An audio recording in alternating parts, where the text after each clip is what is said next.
Sweet. All right. Okay, this is it. Welcome back for another week. Number two. Episode 2. Part 2. We made it probably past what most podcasts make it. They probably made that one episode and they're like, this was honestly kind of shit. There's the pilot. They showed to some executives, the focus groups, shut it down. And it doesn't work out.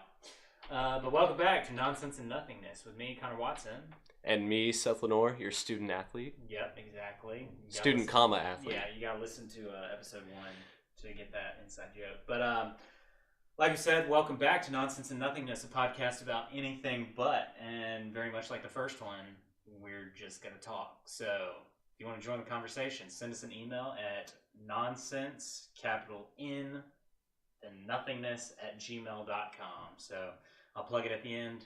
We're going to go ahead and hop into things. Seth, I lost my wallet last week. Oh, well, really? Yeah.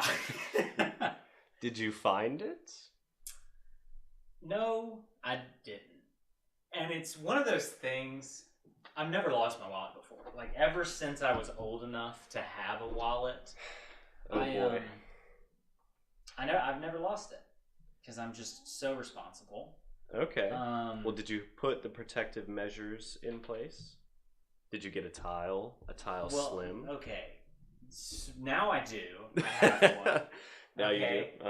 You do? So this is what happened. I lost my wallet, and it was one of those things where I was on campus. I was studying till like 3 a.m. Or 2 a.m., whatever. It was late. And I got home. I went to sleep. I woke up in the morning. I looked at my desk, and like my keys and my phone and my chapstick and the pencil that I was using was all in one spot on the desk, and my wallet wasn't there. And I was like, that's not a good sign. Whoa. Yeah, and searched for a long time, and it didn't turn up anywhere. And so, yeah, now I've put the measures in place. I have a tile. I bought a new backpack that has a zip pouch that I would put my wallet in. It's an investment. Oh boy. So yeah, it's just one of those things where it just really sucks because I alone made my life more difficult. I can't blame anybody, you know? Right. So I want to hear what attempts you made to find it, and also what'd you lose here? Yeah. Okay. So it could have been a lot worse as far as what I lost. Right. I lost like $40, my student ID, my license, a Starbucks gift card. Oh. My debit card. There was no credit cards or anything in there because I don't do credit cards at this point in my life. And okay. So nothing terrible there. But in order to re-find it, one, I like tore apart my room and my car. Couldn't find it in either of those things. Mm-hmm. And then I just retraced my step to the T of everywhere it could have been. And I went to every office in McCain to be like, hey, do you have Lost and Found? Is it here? No. So I think what either happened is I was wearing this pair of joggers and it doesn't have a back pocket, and so I had my wallet in my front pocket. And earlier that night, my phone was in my other front pocket. Earlier that night, my phone fell out of my front pocket, and I heard it because it's a phone, and when it hit the floor, it was like a thud. And so my wallet, it's one of those slim wallets, pretty light. I'm guessing it fell out, and it fell either in where I was studying. Right. And nobody else was up there because it was 2:30 and everyone else is sane individuals. Or it fell out of my pocket in the parking lot as I was getting into my car. Those are the two places that I think it could have gone. And so I either think a custodian picked it up and said, sweet, here's $40, or it fell out in the parking lot. And well, Connor, as a man who's lost his wallet, yeah, I know you had a couple maybe tens of times. Yeah, I know it's happened. I know what you're going through. It feels like a part of you is missing. It really does. I felt naked for several days. I am going to throw Adidas under the bus here. I have some Adidas joggers. Yeah. Those pockets are not sufficient for shit.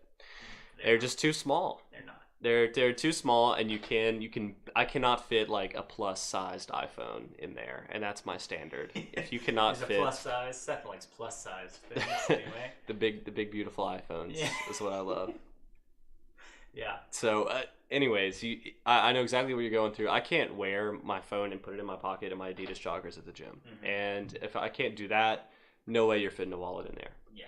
I will say, I have also lost a wallet, and this one had a tile in it.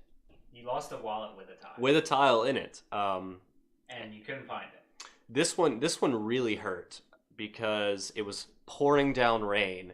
I was driving to a Kroger because I needed some food from Kroger. This was in high school. This was in high school. I know. Okay, yeah, continue. And I went into the Kroger, got all the food, went up to the cash register, and realized that I did not have my wallet. And I was like, wait a second. Okay. See, that sucks. I was like, oh my God, hold up. Cashier, just wait. I'm going to run to my car out in the pouring rain. And I go out there and I run through like 3 inches of water because it's absolutely pouring and nothing. Oh, man. And at that point, I go in there, tell the cashier, like, look, I'm sorry I don't have my wallet. I'll come back later. And I immediately went back to my car, checked my tile. I was like, wait, it's got to be here. And I checked it. I got one ping and then nothing. It, like, as soon as I opened it up, it was like it's in the range. And then nothing. It just went completely blank. So I don't know if that was just like an automatic, like you open it, it says it's there thing. But what I believe happened, and I've checked my house, I've checked my car, I've checked everything, is that it fell out of my pocket and washed away into the reservoir. No. And so is it one of those things, tiles are waterproof now, right? Yeah, you can get better ones, but... So what happened? Like, is tile bogus? Is tile bogus? You have to be within Bluetooth range, right? Otherwise, it'll show you the last time it connected. Okay. So the last time it showed me connecting, other tile users are by, or if there's another person with tile active and they're walking by it within Bluetooth range. So it's not great. It's really good in big cities when the population density. No, we don't. That's a problem. Yeah, but it's pretty good for big cities, no, for people with, like, in Mississippi State's pretty good. We have like 727 tile users on campus. Wow, you know. Because it says it on the top, yeah. Oh, it does? Yeah. But anyways. Well, we just added one because I'm an idiot. The reason that I was so upset about it is that it was a rough week last week, just before spring break and the scheduling and everything like that. And it's like I alone made my life more difficult here. It does. That's the worst. Yeah, it's the worst. And it's just like all of it, your entire life is in this little leather pouch that you carry around all day. Like everything, your connection to be able to get anything, like it's all there. Yeah, absolutely.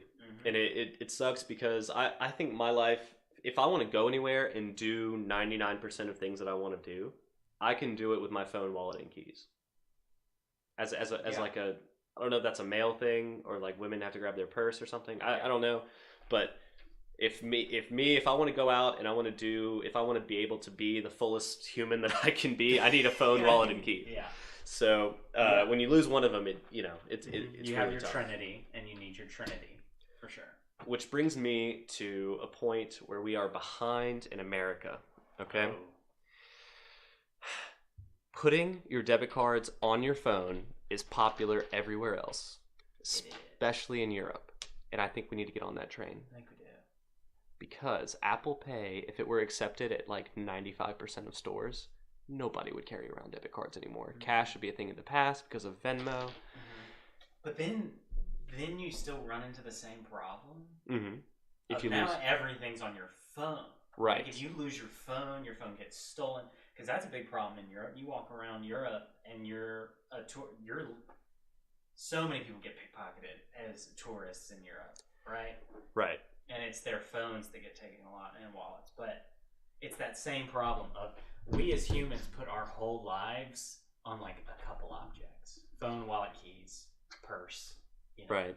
And so do you think it's better to put all of your life into fewer objects and be more diligent about keeping up with those? Or would you rather split it up? that's your step forward, I think, is like having one object to keep track of versus 3. I think that's just a game of numbers. If I have a phone, wallet, and keys, these are 3 things I have to keep track of. That's 3 opportunities for me to lose something, potentially, right? That also means that if your phone, wallet, and keys are all concentrated into one thing, like a phone, right? Then if you lose your phone, you're extra shit out of luck. I will argue, though, I believe a phone is harder to lose because it is a GPS. Yeah, it is a GPS. It makes noise. It's heavy. I don't know. I think it's way easier in the day-to-day to figure out also, I don't have my phone on me right now. You know? Right. Just because we interact with our phones. That's a good point. How many times are you flipping over your wallet like, oh man, is my ID still? Yeah, exactly. Is my face, like, is my DMV picture good? We carry our wallet or whatever every single day, but there are probably days where we don't use it at all, even though it's on us, besides the fact that it's carrying our driver's license so that if we get pulled over or something like that, right? Right. Whereas our phone we use every single day. And so I feel like I was saying, if you progress towards your phone being everything, then I think that makes everything at least better. But there's the whole like fingerprint ID and the facial recognition, and then you go into utopian and the government's tracking everything. I don't know. And then Apple owns your life. Yeah, exactly. Well, they kind of already did. But did you see that Shane Dawson video with all the conspiracies? Do you know who Shane Dawson is? He's the YouTuber guy. Yeah, all the conspiracies. He did one. It's super over dramatized. I almost said dramatized. And so it's kind of annoying from that perspective, but it's fairly well put together. And they do testing of how iPhone is recording. Like whenever you go to take a live photo, you know what I'm talking about? It picks up things before you press the button. And so it's like... Wait, what? Yeah. Before you press it? Yeah, so if I was going to take a picture of you right now, and I click the button, it will add stuff to that live photo before I press that button, supposedly. And Apple's thing on this is, they made some sort of official statement about it, but... and then also there's this thing where if you do like voice memos, it supposedly is recording a little bit before you press the button. So... yeah, Apple owns your life anyway. Well, how do you feel about things like Alexa, whose job it is to sit there and listen and then suddenly respond when you say its name? It's not like it just is activated suddenly by the pressure waves. Like, no, it's listening all the time. Yeah, I think with everything in our world, there's give and take with everything because we don't live in a perfect world. And so you have these people who want everything faster. They want it to be easier. They want this super cool tech, which like Alexa... If you went 5 years back, 10 years back, whatever, would have never really even been, it's like, man, that would be cool, but that's basically science fiction, right? Right. But now we have this little thing in the corner that we can say, yo, Alexa, tell me X thing, and it's going to go grab it, right? Or how about, Alexa, I'm out of toilet paper? And, yeah. See, that's crazy. I think you definitely sacrifice privacy for convenience. Absolutely. And it's crazy, because before we were having this argument about, like, privacy. And privacy versus safety. Yeah. And now it seems like that barrier is being pushed back further and further. And so, like, how do you combat that, though? Because these companies are going to collect that data. Like, they're going to, because it helps them figure out what you like and what you want to see. And, like, I'll be researching, I lost my wallet, so I'm looking to buy new wallets. Guess what all my Instagram ads now are? Wallets. It's crazy. And you might see some wallet ads too now that we're just talking about it. That's right. Like that happens. It'll show up on my feed. It's so weird. It's so weird. So it's just one of those things where we as humans will sacrifice our privacy for convenience and for speed. And we'll do that to a point to where it freaks us out. And there will be this big thing where some company will go under the knife, like I think Facebook did recently. And they'll go under the knife and take a hit for it, and then everybody forgets about it, and then for 3 to 5 more years, we start to lose more and more privacy, and then everybody figures out that Apple has everyone's dick pics, and then they go under the knife, like, that's just how it rolls. That's how it seems to roll. The problem is that technology is going super fast, and our regulation is not even close to as fast as it needs to be.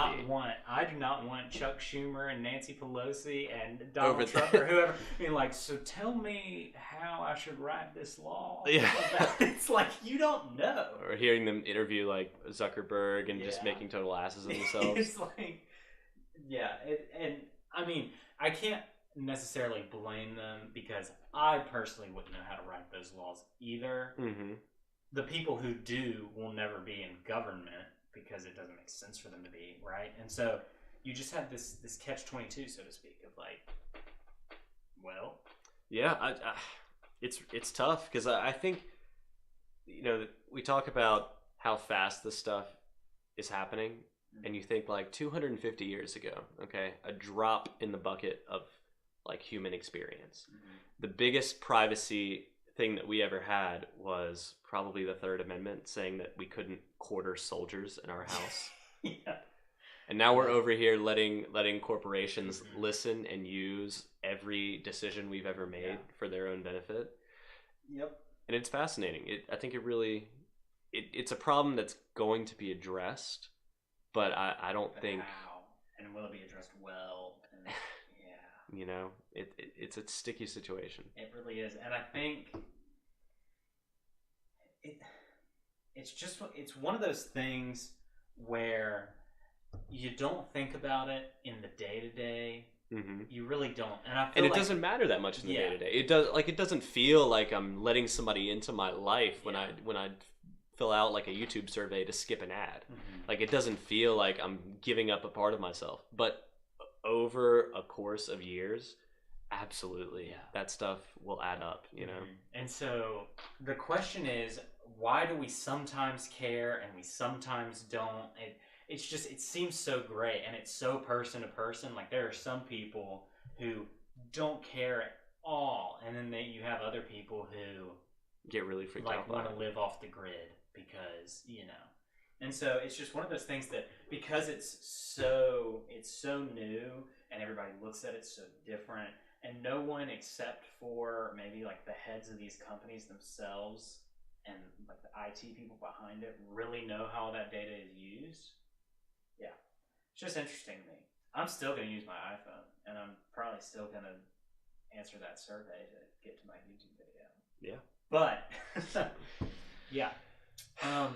Well, let's hop into this. Let's talk about it. So this is some Four Roses single barrel.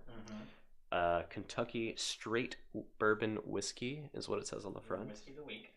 This is our whiskey of the week. We said we wanted to do it last time, at 9 a.m. But it was 9 a.m. So we ended up not doing it. As hopefully you can understand, listener. Yeah, it's a little bit later than 9 a.m. now. Mm-hmm. So it's 10 a.m. It's 11. Connor, please. So we're gonna look at this bad boy. I mean, I'm looking at it right now. It's a beautiful brown. Has this bottle been opened? Yes, once. Okay. Oh yeah. Get that ASMR in there. Oh my gosh! Talk about an industry that's blowing up. This ASMR stuff. It's weird. It is. I'm super not weird. into it. I don't get it. I like soap cutting though. Just the satisfying videos. I like watching Instagram videos of people cutting soap and foam. I'm down for that. I really am. I've wasted too much time. Just looking at really any more than 10 seconds is way too much wasted It's time. too much time. However, sometimes it's just like, cut that soap. And they're in cool shapes and stuff. You know, you just can't help it. Oh yeah, when you hear ASMR stuff, like the point of it is to get the tingles. Yeah. The what is it? Autonomic sensory motor response or something. Yeah. That's what ASMR stands for. Some people don't get those. And that's more interesting to me than the entire ASMR thing, because I've always gotten like weird chills and stuff. Via sound? I mean, in general. In general, but sound can. My spidey senses. Your spidey senses are getting you. But I'm amazed that that's not like a cross-human thing. Like I wonder what did we lose evolutionarily? Yeah. Or what are we starting to gain? Different, man.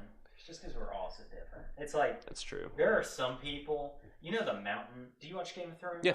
The Mountain from Game of Thrones. Yeah. And then there's people who are like five. It's like that's not even the same species.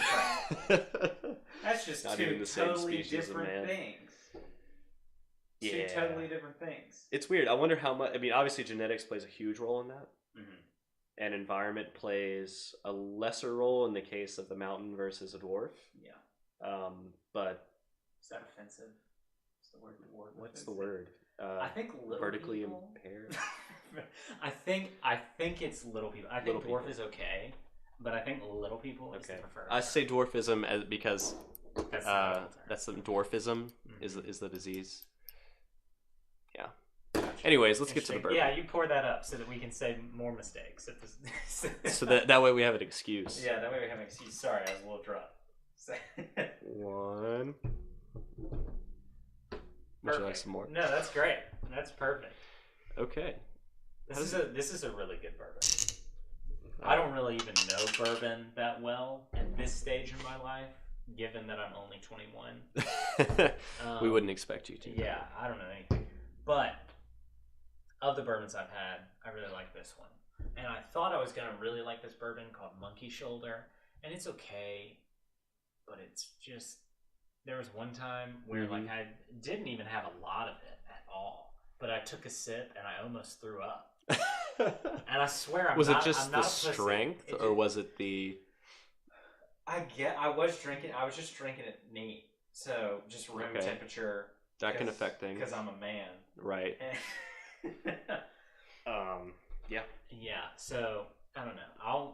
We can call that one the next whiskey of the week. Maybe we'll try it out. See what you think. And if either of us throw up, then we know it's up. Well, let's try this bad boy. Cheers to it. Yeah, that's good.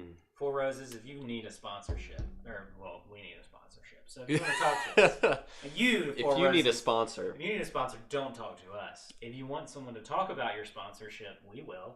Absolutely. We will sit here with a Four Roses. We'll sleep with one every night. It'll be the whiskey every week. Yes. There we go. We'll just compare it and talk about how bad it is compared to Four Roses. If you're of age and you want to pour up a... what are we, like 20 minutes into this thing? I don't know. If you want to pour up a Four Roses and listen, please do. Or any other whiskey, because whiskey in general is pretty good. But whiskey is pretty good. Is that what's your alcohol of choice? You know, it used to be vodka back when I was young and foolish. Because you can hide it, right? And you're just looking to get drunk. Is that what it's about? Yes, because in my opinion, vodka is the most generic alcohol. Okay. Possible. It's the most generic because when you make vodka, you know what vodka is like chemically? I couldn't tell you. Ethanol and water. All right, yeah. It's watered down alcohol. Okay, there you go. That's all it. And by law, it like has to be like 99%. Yeah. Okay. Yeah. It has to be a certain amount of times distilled over and over again. Okay.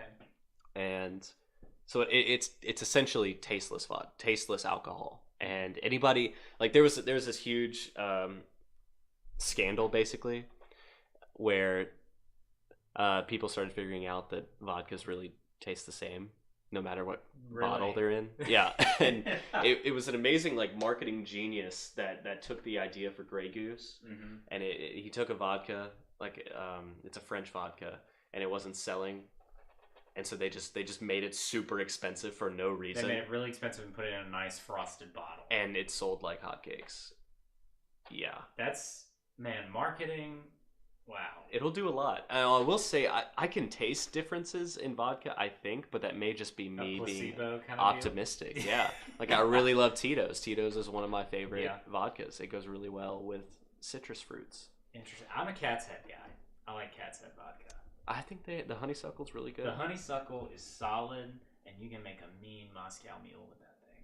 Ooh, it's good. I bet you could, and that's really support the home state too. Yeah, exactly. Cat's Head is a local distillery in Mississippi, and it's really good if you can get your hands on some cat. Is it the only one in Mississippi? Only vodka distillery? I believe so. Sure. I know there are a lot of like microbreweries for beer. Yeah, but that's everywhere these days. They became really popular, you know? They did. I feel like a lot of people were like, yeah, we're gonna brew our craft beer, and it's just gonna be this small hometown operation. So, anyways, I think this bourbon, because it's made in Bourbon County, Kentucky, it smells really good. It does. Like abnormally good. If I could bathe in this, and it wouldn't be bad. I would. I mean, this is one of those things that you'd like splash on your face. Yeah, like, it's like aftershave. Yeah, basically. Yeah, it's really good. I'm sure that would be bad for your skin though, but probably dry it out. Probably. Like it did my throat just then. Yeah, exactly. It's like sweet but not too sweet. It's really good. Yeah. I like it. Good choice. No, it's really good, and we'll bring the monkey shoulder next week, and then from there we'll just spend way too much money on whiskey probably. So yes, like I said, sponsorships, we're listening. One thing I also want to try is Jameson. I haven't, but I've heard mixed reviews. It's an Irish whiskey. It's like the standard Irish whiskey. Yeah. And it's about $30 a fifth. Okay. So it's on like the cheaper. I mean, this That's sucker like close to 50, right? It's 42 for the single barrel. Jameson's like 30 a fifth. Me and a friend split it when I was in DC over spring break. We had a lot of fun with the Jameson. Okay, so you've had Jameson. You just want to have it on the. I just want to talk about it because I think it'd have a really interesting history, maybe. Okay. Yeah. Interesting. I'm down. I bought I'm trying to get my liquor collection. Right. You want to build that. You build that over time. There are a couple things in life you build over time. One is shoes. Okay. Another one is alcohol. It depends on what you want. And I'm building it over time. Last night I got some Sapphire Gin. Who makes it? Bombay. That's what it is. Gin. Yeah. That's something I've not experimented with. Just a gin and tonic and lime. Yeah. Super simple, very basic, really good. Yeah. Would recommend it. So cool. Yeah, over time, the next edition is a nice bottle of vodka. Probably just gonna be Cat's Head because I like Cat's Head a lot. Yeah, we can do that. Yeah, but anyway, yeah. Connor, one current event that I'd like to talk to you about. I feel like we need to go over at least one current event every episode. I'm down. This whole I'm down. Whiskey hits hard occasionally. I'm down, man. You caught me mid-swallow. No, I understand. My voice happens to do that. Yeah. The college admission scandal. What do you think? Yeah. That's juicy. Yeah. That's juicy. I love how you responded to that. Yeah, there's a lot going on there. There's a lot to unpack there. I think so. Because you have this group of people that obviously believe that the rules don't apply to them at all, But, and you might be able to educate me on this, were the colleges complacent, or were they getting tricked as well? Was this guy just that good? From everything I see, the college as an administrative body was being fooled. But they were like bribing like the scouts, or they were bribing the coaches of, I think, the water polo team is one of these, or the crew team, which is like rowing. Funny. They would do that. So they would target certain departments, certain staff, but the college itself wasn't like, oh man, we're gonna make so much money. Like I don't think the colleges saw any of this money. Much about the administrative side. And which brings up an interesting point. Like if I had $500,000 to use to get my son into a college, I would just make a fat ass donation and say, here's this donation, University of Southern California, and my son is applying. Would you look at that? Would you take an extra special look at his application? Yeah. Instead of bribing like an SAT guy to forge his SAT, bribing the water polo coach to pretend he's a recruit. Like it just seems very unnecessary when we're talking about this level of money. Yeah, but this guy made a killing. So something was either these people. Some people just have way too much money. I think it's funny that these are celebrities that are doing. Oh this. yeah, no, my mom. There's one of them that's a Hallmark celebrity. Yeah, and my mom loves watching Hallmark movies. I don't know why, but she does. And my mom just talked about how she was so sad and that she didn't believe it. And I was like, Mom, this is a thing. It's happening. It's real. It is a thing. Yeah. And then there are those two girls from, I think it's Stanford or somewhere that are suing the universities. Because they didn't get in. But also, as an outsider looking in, it's like, you go to Stanford. That's an elite university. Yeah, at that point, you're just... Grow up. Right. So that's what I'm thinking. I feel like the people who, obviously, it matters and it shouldn't happen. But I think the people that are willing to go to those lengths and that care that much, it's just this big circular pool of people who have way too much money and want to go to these elite universities because they want that name attached to their diploma. Right. But see, the thing is, like, everybody knows this is political. Like, when I was applying to college 3 years ago, I was told, like, look, if you apply to some of these bigger, better universities, it's going to be extremely political. Your chances of getting in are very low, and most of the time, it's not merit. That's the biggest obstacle. That sucks. But it's like a known thing. People accept it. That's why you apply to 15 Ivies if you're that level. No one just applies to Harvard. Nobody. I don't care how cocky you are. Yeah. Right? You apply to like 15 and then you get into like 2. That's how it goes. And like it's just funny that now we get to take away the curtain of like why, like this whole question, like why does that happen? Well, now we know. Now we know it's because people are sliding in on water polo scholarships. Hey, those water polo scholarships, they'll get you. Yeah, the fact that he got away with it for this long, I wonder how big some of those bribes were to keep people quiet. I don't know. I mean, I'm amazed that it's it's come out now with some pretty sexy headlines, and I think that's kind of what helped it push it into the world news sphere. Like, I feel like if this was a one-time thing, you know, it wouldn't be that big a deal. But now that there's celebrities and huge sums of money, that's just immediate front page news, and now there's going to be something done about it. And he had a ton of clients. Like, this was not like a small ring of people. Right. It was a lot of people. And College Board, the company that does the SATs, did several things wrong. The first mistake that I think they make is letting kids take the SAT anywhere. Probably. So this means it's not like, okay, you can take a state anywhere within a 500-mile radius. No, it's anywhere. So kids in California were going to Texas to this guy. The parents were getting this proctor to take their exams and actually physically change them to the right answers, and then just submit them and be like, oh, wow, you know, you made a perfect score. Crazy how that happens. Yeah. Your last one was not good at all. Right, and you don't go to school, and grades suck, but hey, you're a water polo athlete. That's okay. It really affects a lot of people. I think at the end of the day, this stuff needs to change, but at the same time, I'm not over here about to get up in arms and sue everybody. Yeah. I think but that could have affected you. Like, it really could. It wouldn't have affected me because I didn't apply to any Ivy League. I didn't want to go to Ivy League. Yeah, I mean, I applied to a couple, but, you know, at the end of the day, like, you move on, you're happy with your college decision, and you don't really think about it. Yeah. Now, I mean, if I were a kid who was a top student and applied to 15 Ivies only and didn't get in any of them, even then I'd be like, okay, well, you should have applied to at least one, like, state school. Yeah. Like, you know what I mean? Like, people will find a way. Yeah, I agree with that. I think it's pretty messed up. I really do. It is messed up. It's just that circle of pay-to-play, elitist. It's like, we're up here, we're untouchable, the rules don't apply to us. That's just kind of how it rolls.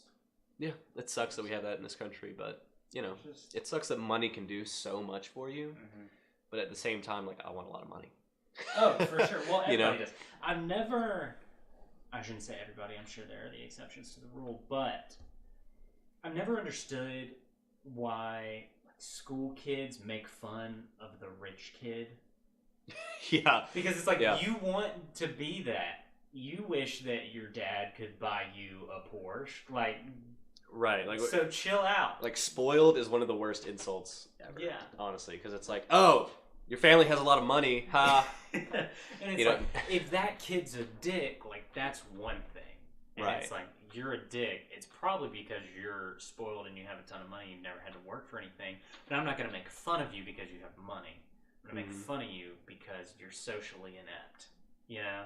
It is interesting that there's this feeling in America of, okay, we've got to get our kids out there and they've got to make their own way. Like, I feel like everybody has that pressure. Mm-hmm. And when you're rich, like, if I were a rich person and I had $1 million, or I think $6 billion was like the most paid to get a kid into college in that scenario. $6 million. What I would do is I would take that $6 million, I would put it into a trust fund and say, okay, here you go, son. You don't really have to work. Seriously. But it's like this feeling, this peer pressure in America that you've got to go out there and make your own fortune. And that is what drives us to do stupid things like spend $6 million to get our kid into USC, which is not even. Or there's also this drive, especially among like the higher tier 1% individuals of you got to have that sheet of paper that says you went to class and passed the class. That too. That's a status symbol. There are so many people because there was, I can't remember the presidential candidate this past time around who ran but didn't have a college degree. He was a Republican candidate, didn't have a college degree. He was the governor of some state, I believe. Huh. It wouldn't be like Kasich or anybody. No, it's not Kasich. It was a guy. He didn't last very long. Okay. He didn't last very long. But one of the chief like criticisms was, well, you know, he doesn't have a college degree. Yeah, like what is that supposed to mean? My college degree, yeah, I'm going to get an industrial engineering degree. Great. I'm ever going to use it? I don't plan to. If I do, you know I failed at life. Because I don't want to be that. But no, I know what you mean. Like, going to college, I don't feel like I'm going to be something more special than what I am with a piece of paper in my hand. It's like you're either an ass kicker and a go-getter or you're not. And right. I think that there are people who will make A's in class and they'll do their thing, but they're going to be a paper pusher, and that's all they're going to be because they don't have it, whatever it is, to push themselves and go do what they want to do. Mm-hmm. And I think that there are people who are not in college who are like that, and I think that there are people who are not in college who are go-getters, you know? Right. I mean, you look at super overplayed examples, but obviously your Bill Gateses and your Steve Jobs and whatever, it's like college, while it is a good indicator and it sure does help to get your foot in the door in a lot of ways. Right. College, it almost seems like the connections are more important than the degree. For sure. And especially at places like Harvard. That's like the last I remember Miss McKibben, didn't she used to make us go and look up like the degrees of every presidential candidate? I think we had to do that. I think we did. And what I found was pretty interesting. It was like all Ivies. It's like Yale, Harvard, Yale, Harvard. You know, and you look at that and you're like, okay, are these people up there right now because of something that they learned? Was it the quality of their education that put them up there? And the answer is probably no. Did Harvard get them up there? Maybe it helped them, but at the end of the day, the kind of person that's going to kick ass and go to Harvard is also the kind of person that's going to want to run for president. And I think there's some causation correlation stuff going on there. Yeah. It's interesting how all that plays out, but it's just at no point is it worth $500,000 or whatever the lowest amount is that someone paid. I think $500,000. Like it's not worth it. No, it's not worth it. No, your kid can go to a state school, and my IE degree at Mississippi State is, while it might not hold the same clout as IE degree from X Ivy League school or whatever, I'm going to be an engineer. Right. You know? Right. And you also got to think like these people the presidential candidate kind of people, they're also the kind of people who have rich families. Yeah. And they know that they don't have to go out there and make like a super solid living. You know what I mean? So there are other factors involved, and making the best college decision comes down to a lot of things. And it's not just how much clout can I get out of this. Yeah. And I mean, maybe I'm not I'm not a member of the. I don't know if you can tell. I'm not a member of the super elite societies out there. Yeah. So maybe life is just, and their perspective is just totally different, you know. Mm-hmm. And it's like if you want to be accepted in this ring, you gotta go to Ivy League. And if you're not accepted in this ring, then you don't know these people, and then you will fail. You know. Mm-hmm. Maybe that's what it is. I don't know. I could see that being a thing. I mean, is this some Gossip Girl shit where like you have to go to the top boarding school or else you're not going to marry Serena Vanderwoodson or whatever? Yeah. Yeah. I don't know. I don't watch that show. I really don't either. I just made up a name. Sure, Seth. We all know that you. I like Blake Lively. Yeah, exactly. She is a beautiful woman. Yes, she is. Did you see her in A Simple Favor? No. It's a recent movie with her and Anna Kendrick, another bombshell of an individual. Oh, yeah. But she was wearing these pantsuit designer thing. Talk about a knuckle biter. You know? Did you see Blake Lively in The Shallows? The greatest movie of all time. I didn't, and I'll tell you why. Why? I watched the trailer and I was like, boring. No. It's one of the greatest movies of all time. Why is that? Honestly, I'm Googling a picture for you to see of Blake Lively in these pantsuits. Game changer. Which nice laptop, by the way. Thank you. Surface Laptop 2. I like it. Microsoft. Yeah, You're listening. Sponsorship. No, but The Shallows was actually one of my favorite shark movies, and I'm actually watch a lot of shark movies. I watched all the Jaws. I'm showing Seth a picture of Blake Lively in her suits from A Simple Favor. What is that one on the left? It's like she's not even wearing a shirt. Oh, she's not.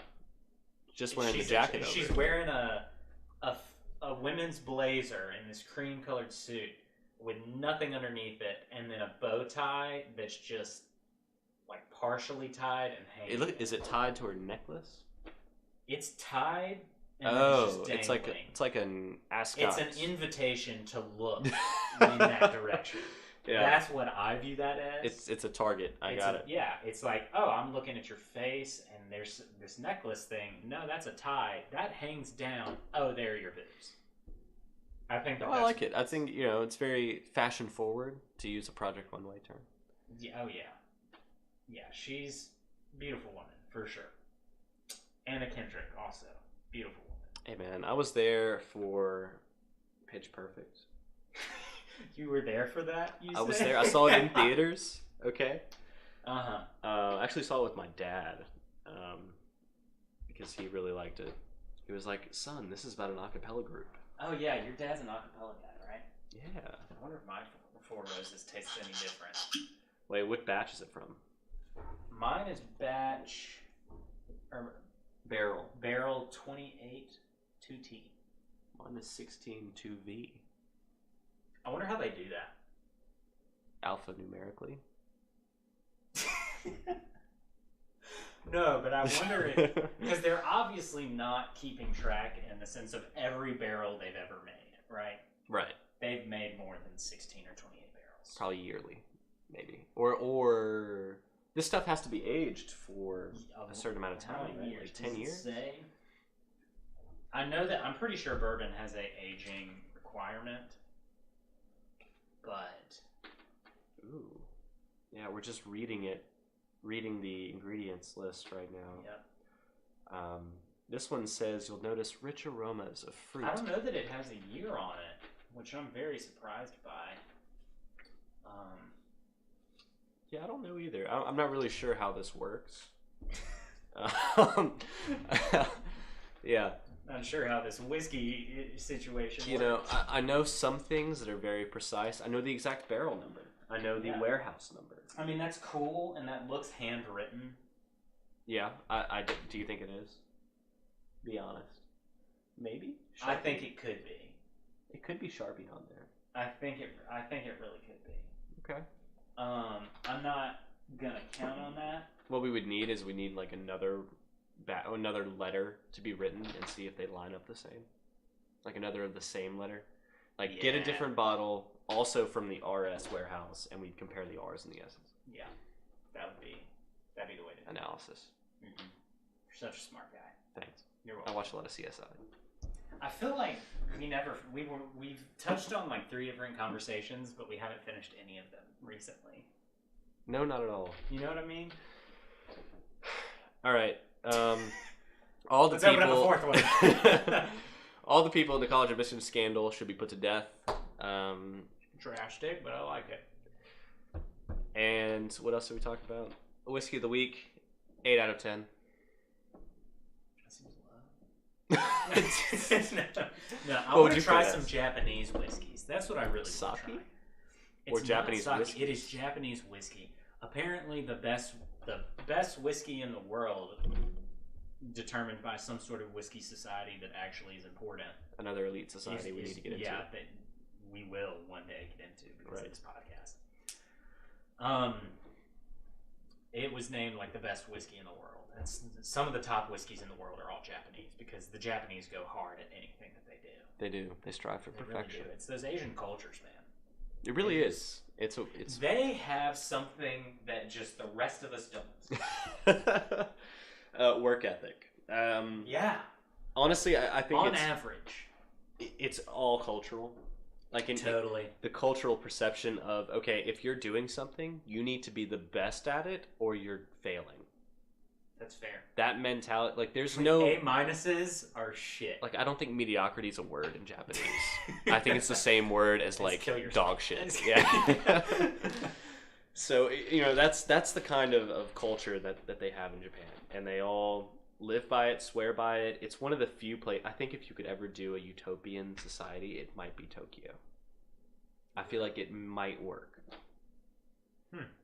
I think that they are probably the most cooperative people. Absolutely. So it's just because America, Western culture is so individualistic of what I want really matters. And in your Asian culture, specifically Japan and China, it's honor and family and integrity and, you know. Right. No, that is a huge thing. Like it's weird to be in a culture that, you know, and I might be historically wrong here, that wasn't at least directly influenced by like Enlightenment thinking. Yeah. You know, that doesn't. I don't think they were.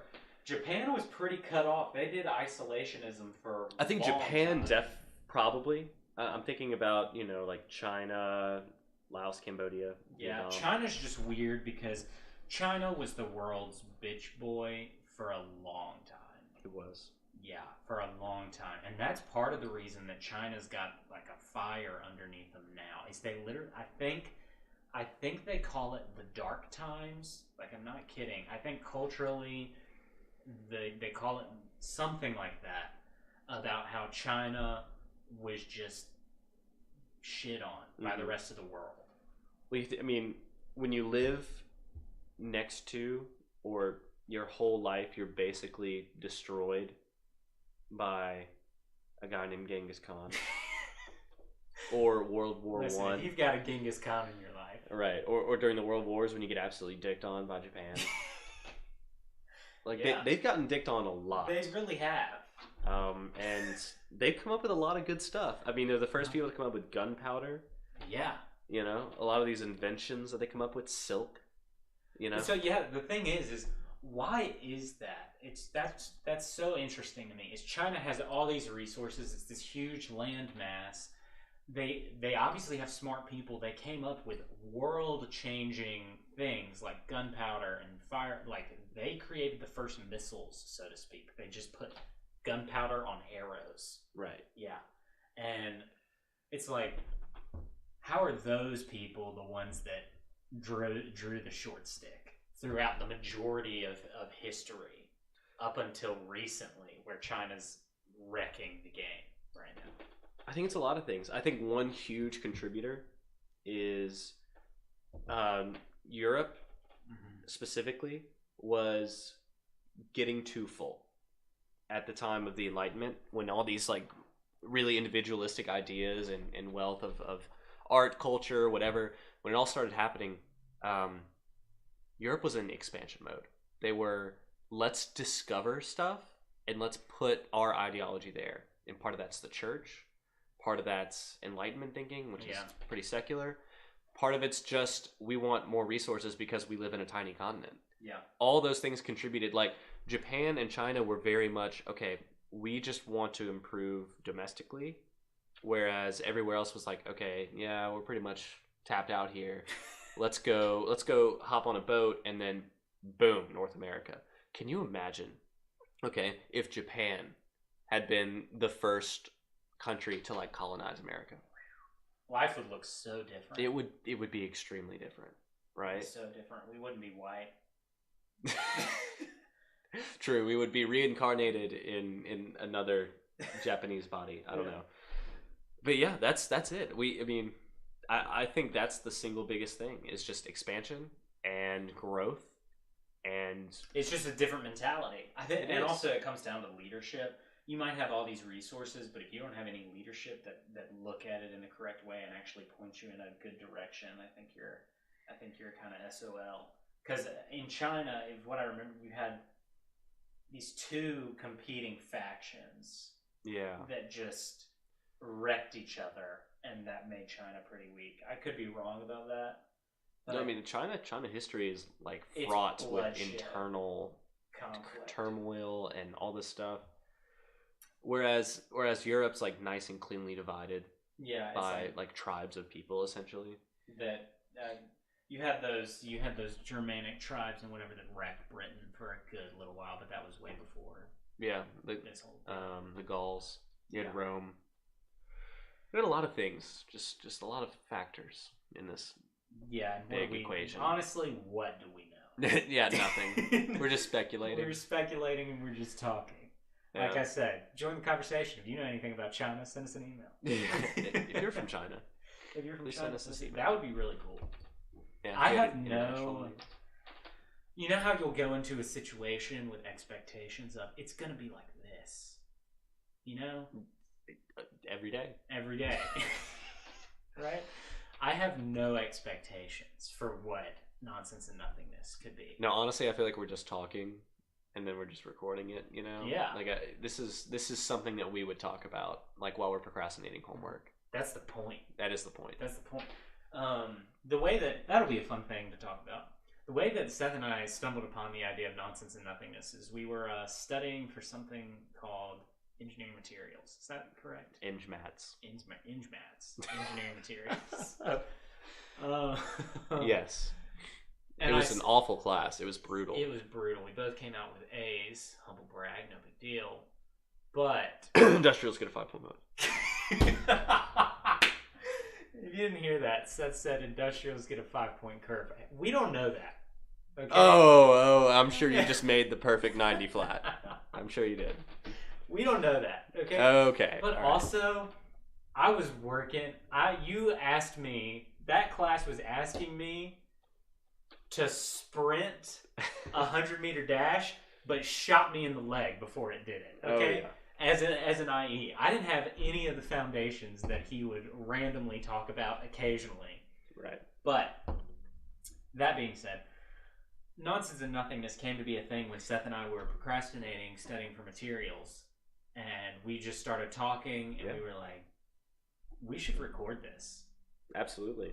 That would be a gold. Podcast. we thought it'd be fun. And so, we actually came up with that idea last semester, and only until this semester, halfway through, did it come to fruition. But technical issues. Maybe Mike.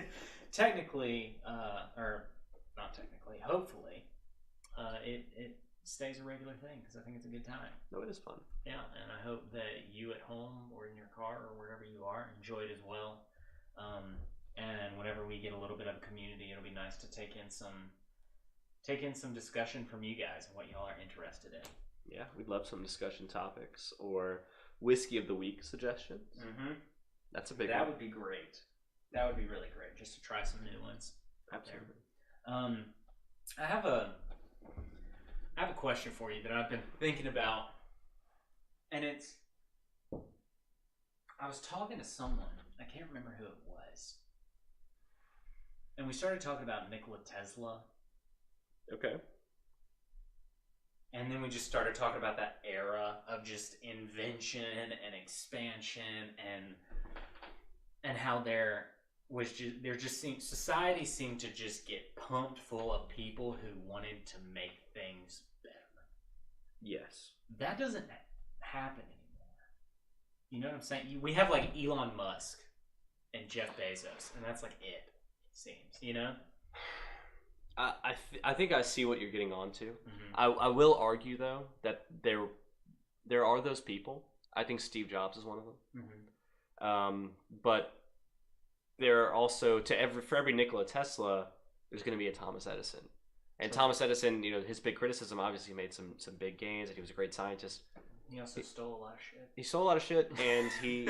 Thomas Edison's not a good guy. For anyone who's confused out there, not a good guy. He played the system and made tons of money because of it, and got lots of fame and glory. But that doesn't mean his, like...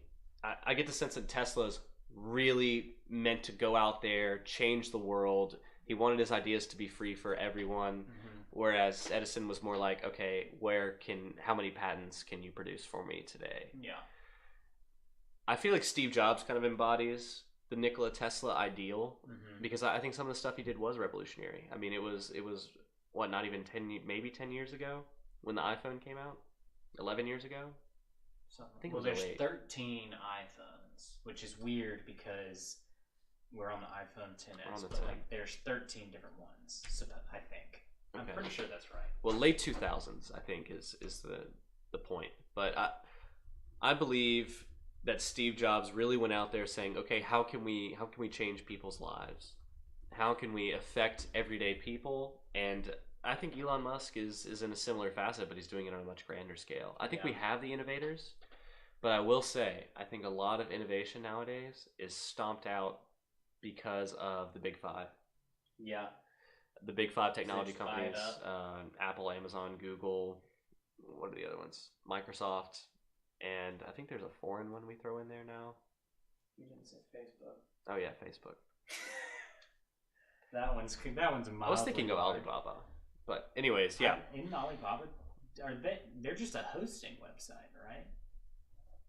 In the sense that they're like, hey, throw your stuff up on here and you can sell it. Yeah, but you know, they're like 10 times as big as Amazon. Oh, they're massive. But anyways, yeah, I think there's a lot of innovation kind of being stifled by that, and I think there are big trusts that are going to be busted soon. Really? Yeah. How soon you thinking? When we get a president that's technologically savvy. When's that gonna be? 3 more presidents. I don't know. I'm going to say 2 more presidents. I think we're going to have like a Teddy Roosevelt who's going to look at it and be like, okay, these have got to go. Yeah. And we're going to break it up. You know, I think when you look at the big acquisitions, Google and YouTube, they're synonymous now. They didn't start that way. Facebook, Instagram, like Snapchat's probably going to get bought up soon. You know, I just feel like there's a lot of possibilities that we're missing out on because people are selling out. Yeah, these companies own way too much. They really do. Also in the food industry, have you watched any of those food documentaries? Yeah. Food Inc. Chew on This. Yeah, they're... The fact that like all of our food comes from like 4 different places, essentially, or 4 different companies, or however many it is, it's not a lot at all. Yeah. That's weird. It is. I think Tyson and Monsanto are despicable companies, but at the same time, they employ a lot of people. And they also, like, they legitimately feed America. Yeah. Like, they do that. Yeah. They might not do it well, so to speak. It's one of those things, Connor, where if you have 90% of the chickens in the USA, you've got the USA by the balls. Yeah. You know, people aren't going to stop eating chicken. He just looks at him. Well, you see, I have 90% of the chickens. Yes. That's what brings to the bargaining table. And when you have Monsanto, who literally owns the genetic code to like the only workable soybeans now, the only workable everything, it creates problems. Monopolies are problems. I like to see more competition, not less. I agree with that. Yeah. I don't know why you would disagree with that unless you're a communist, I guess. Or I don't know who disagrees. Socialists feel about that. I don't know. Oh, speaking of that, I have Uh-oh. Something to complain about. Go for it. So, I'm assuming that most people who are listening to this podcast are probably going to be students like us. Yes. And I think that every student has dealt with the problem that is group work. Yeah. Right? I think that's a safe assumption. Yeah, that's what I'm thinking. I'm thinking it is. And I have had this semester-long group work project. Okay. And it's from a manufacturing processes class where we are given this product and we have to figure out how to make it. Ooh. In like every way. All the equipment, and like find the equipment, price it, find all the details on it, everything. You got to do all that. And I've been doing that, and I have this team, and I've built them a schedule and a time, because guess who's the freaking team lead? Your boy. And I didn't want that, but my professor assigned it. So, making the schedule, I check in bi-weekly. Hey, if you got questions, you got any trouble, you let me know. We come to the interim report, which was due before spring break last week. And we're all meeting together. I said, okay, I hope you got all your stuff done so that we can get together and compile this interim report, right? We get together. One person in my group has done half of their stuff. Is that it? And that is it. Oh my God. One person has done half of their stuff. There are 4 of us. 2 people had barely done anything. And I went to my professor, and after just so much frustration, I finally got them to send me stuff. It's really shitty data and work, and I don't like it, but that's the way that it is. And guess who wrote the interim report by themselves? Your boy. So, you're catching on here. I like it. Your boy. Yeah, exactly. So I go to my professor, and I'm talking to her, and she is foreign, and obviously, I think this is very obvious, social dynamics are different from culture to culture and country to country. Oh, okay. Right? This is an interesting direction. Maybe it's just that there are weird people out there. I don't know. I mean, there are weird people out there, but maybe that's what it is. But what they have asked me to do, I personally deem to be very difficult from a social perspective of I have to motivate people who have no interest in doing this while also being their friend, so to speak, because they affect 20% of my grade. If they think I did bad, then they'll dock me points. Right. So so the team gives you an evaluation that will directly lead to your grade. Exactly. And so as team lead, I have to motivate them, be nice enough, and be supportive enough, while also they don't want to do any of this. So if I'm mean, they can just dock me if they don't like me, right? So I've been asked to do this difficult thing. And so I go to talk to my professor about this, and she's like, well, you just have to motivate them harder. And it's like, what does that mean? And I have no power over them. I looked her in the face. I was like, in the real world, I could fire these people, but I can't do that here. And as their peer, I don't have any power over them. And she was like, well, you just try harder. And she also told me this. The reason that I jumped into this was because we mentioned socialism. And this is why I'm going on this rant, is the IE department here is practicing academic socialism. Oh boy. He said it. I said it. Because she looked at me in the face and said, well, we intentionally paired the strong students with weaker students. Oh, no. Yeah. Surprise there, right? I could have told you that week 1, day 1, honestly. That's rough. But she looked at me and told me that. And I don't get that. There's a lot more to this story, but I'm going to stop there. I don't get it because you're lessening your product, right? If I got to build my own team of the people in there, I would have a kick-ass project, and the IE department would be like, man, we've got some smart IEs here, and this is really great. But you divided your hard workers among the freeloaders who are leeches and weak people, honestly. That's how I view it. I think there are a couple things to break down with group work. I think group work is inherently bullshit because I agree. I think if you look at it from a mathematical, okay, this is game theory, which is the study of like competing interests. Super interesting. Right. It's always, I think there's something flawed there in its essence, okay? Mm-hmm. Because if your grade is dependent on someone else's work, okay, and at the end of the day, like the quality of the overall product is going to affect you in any way. If I am a person who cares like anally about my grades, guilty, then you're just gonna say fuck it and you're gonna do it yourself.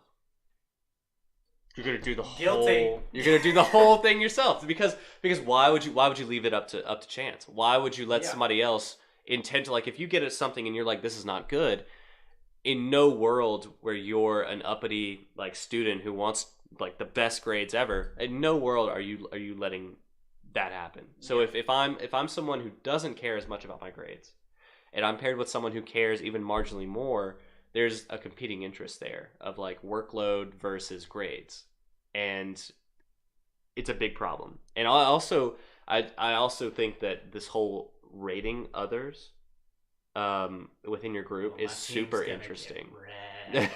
That's super interesting to me.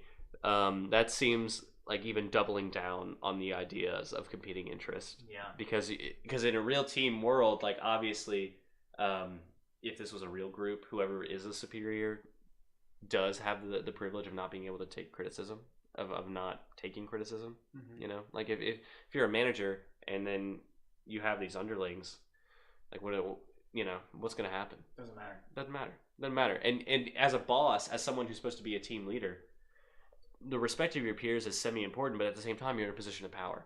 And there has to be that level of respect there. You can't be a friend to everybody because you're going to end up like Michael Scott.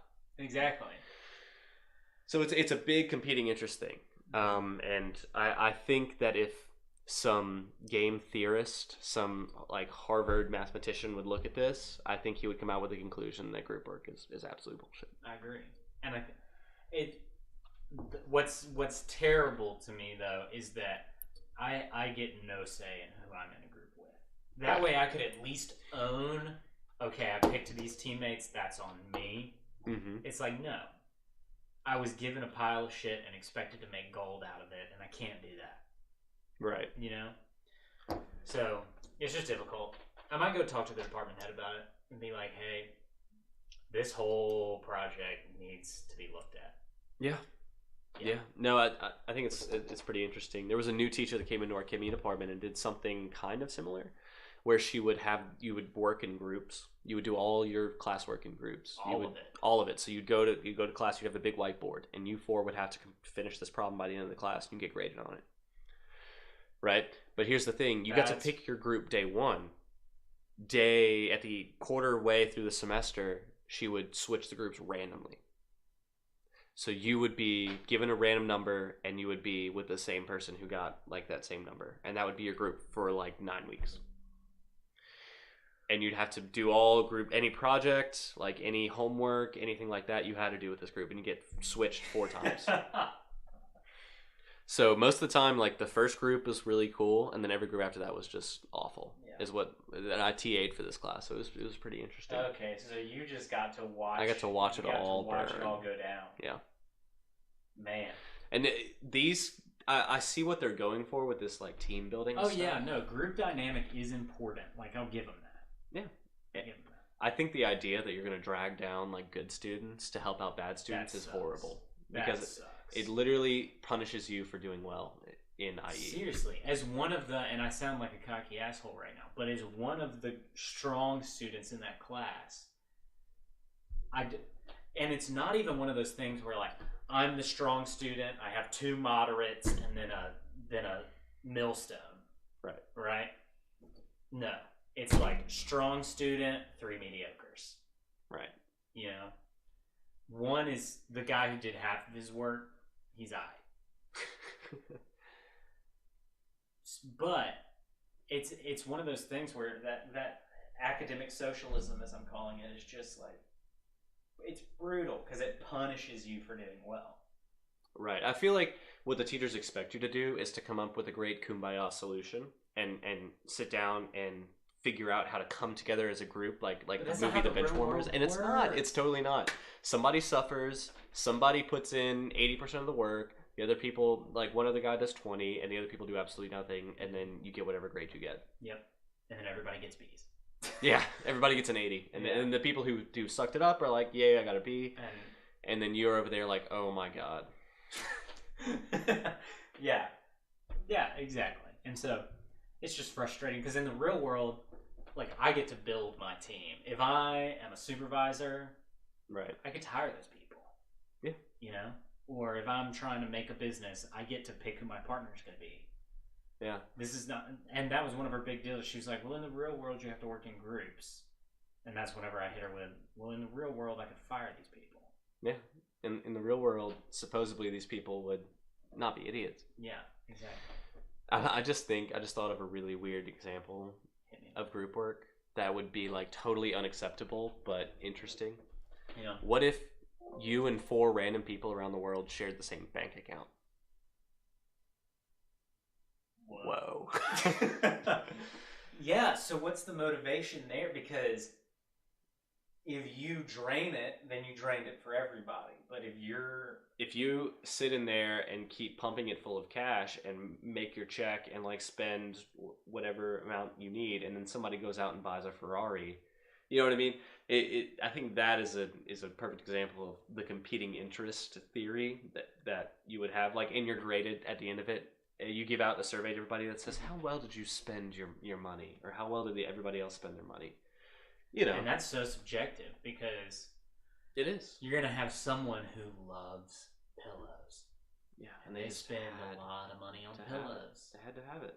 And you're like, that's the worst way to spend your money. But that makes them happy. And so in their mind, that's a great way to spend money. And you investing in your 401k is done because you can't take it with you when you're gone. And so from their perspective, you know? Yeah. So, yeah, that's a super interesting social experiment, and I would love to see that go down. Yeah, that would be an interesting reality TV show. Just do it for like a month. Yeah. See, like bank swap or something. Bank collective group. I can only see bad things happening there. Right. Like, I do not see, and if it's with strangers, like 4 just totally random people, I don't see any scenario in which someone doesn't get upset. Yeah. You know, just because so much of our lives revolves around money and what we make. Or let me how many times out of 10 do you think that everything would be fine? People would spend whatever they were going to spend anyways, as if they had their own bank account, and respected it completely. So if it's reality TV, if this is real, like if you take 4 random people, if it's